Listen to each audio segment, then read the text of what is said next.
Hello, my name is Robert Langley, and I'd like to present my interpersonal communication project for Human Services 508. It has been an extremely enjoyable class. I have learned a great deal as far as how my identity has been developed and how I assist in developing the identity of others, and how we create a meaning together. Next slide. Next slide is my presentation outline. I'll be covering my overarching goal, enlarging the conversation, my behavioral blend and its positive and negative influence, and my communication skills assessment, potential barriers to interpersonal communications, internal and external noise pollution, and finally, my plan of action. Next slide. My overarching goal.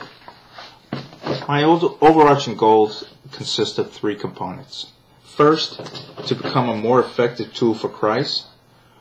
For even the Son of Man did not come to serve, but to serve and to give his life as a ransom for many. It's awful hard to be a champion for Christ when you don't have the right tools in which to complete the job. This class has afforded me many of those tools now that I feel that I can fill that capacity. My second one is to become a more effective listener and communicator through the gifts and knowledge obtained through this class. They have been a blessing. Achieve greater quality of life and relations with family, friends, co-workers, and the experience of learning from the uniqueness of others I come in contact with. Next slide. Enlarging the conversation. First, I have to enlarge the conversation, I have to disregard past perceptions, which were assumptive in nature, which led to the disregarding of the personal uniqueness of others, and increase ownership and openness and communication. The second, approach all perceptions with an awareness of my world view. Extremely important, since many of those world views were negative in nature, having grown up in the family of origin that I did. Understanding that the uniqueness in other people creates meaning together. Next slide. My behavioral blend. I found my behavioral blend actually to be quite accurate. I grew up in an alcoholic family, very dysfunctional. I also have a military background, which further enhanced that, putting me in a rigid, structured environment, which further embedded many of the negative aspects I had in my blends.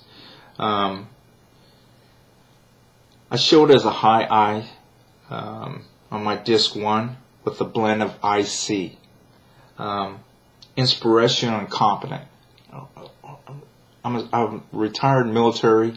That was pretty much what it had to be. And in my family, you didn't step out of line. If you did, then the punishment was often severe. So this became an embedded behavior.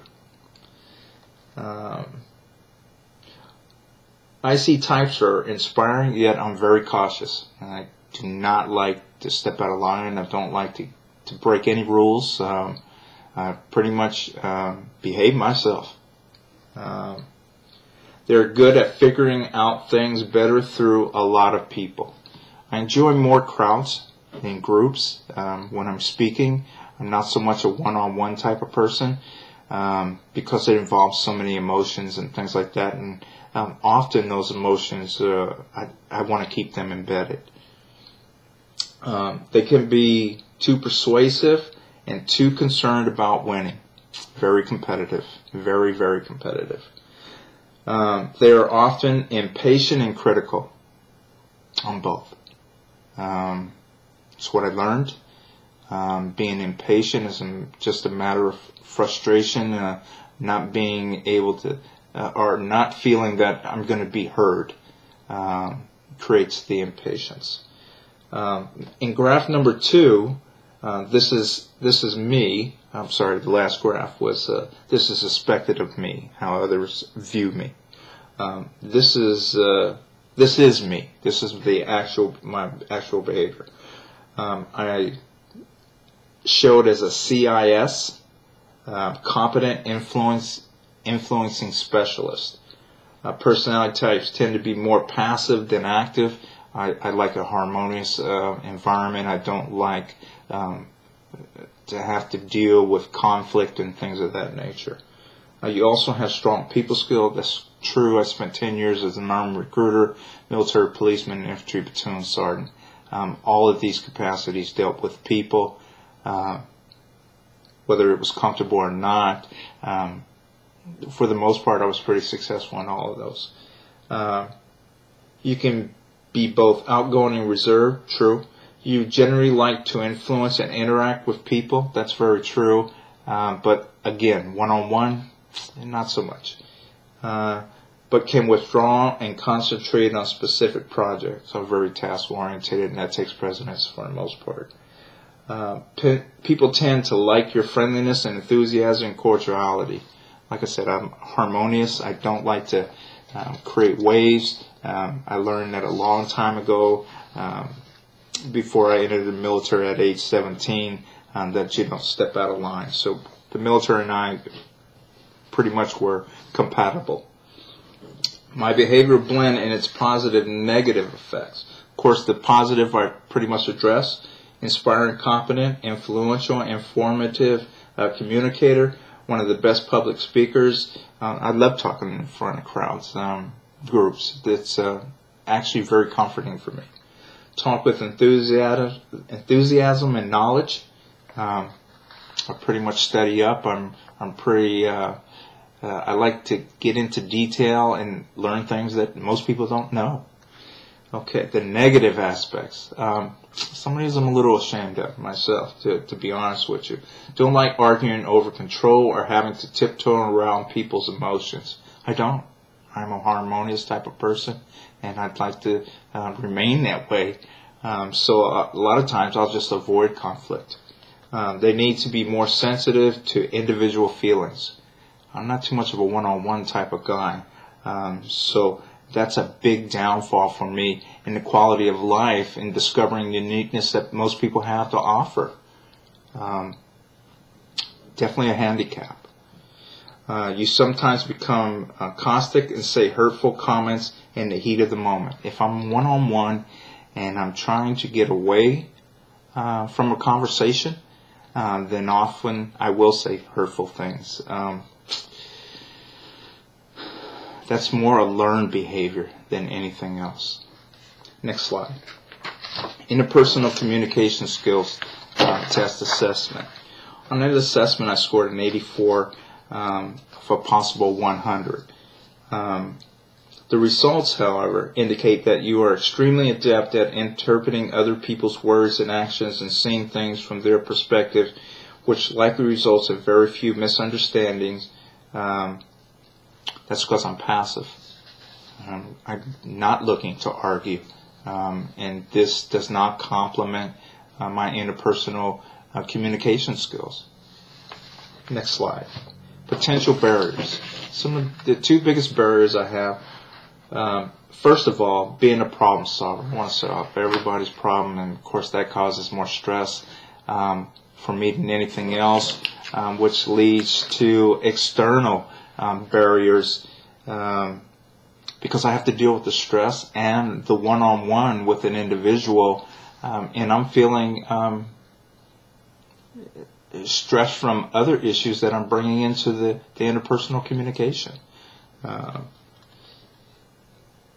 Burley Allen says, you must refrain from solving the talker's problems or doing the thinking for him or her. Instead, listen emphatically and non-judgmentally. Basically let them solve their own problems, but let them know that I am listening and I am paying attention to what is being said, and I am interested in, and I value them as a person. The next barrier is conflict. Conflict for me is a big one. I need to realize the potential positive functions of conflicts. The conflicts allow important issues to be aired. They produce new and creative ideals.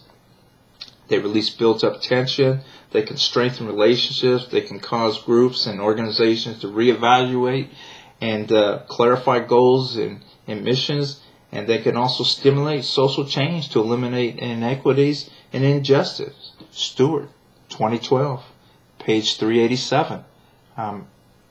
It doesn't get any clearer than that.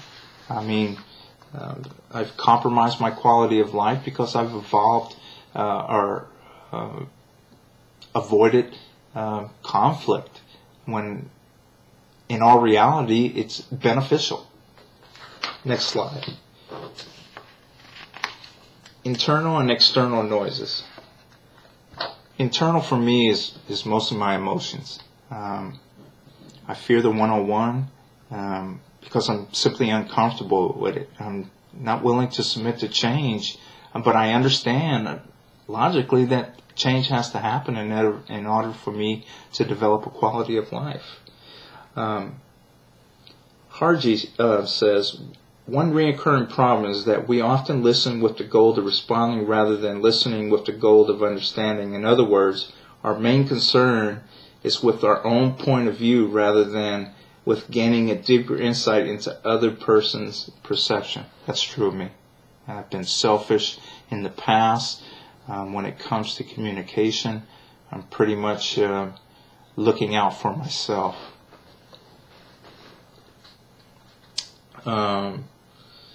I'll go on to external here because I'm running out of time. External, loud noises such as traffic, machinery, interruptions, phone calls, clock watching. I talked earlier about the pressures from not completing tasks or certain obligations I have before I have to talk to somebody. It's best that I wait and just decrease the pressures. Kincaid 2010 tells us this.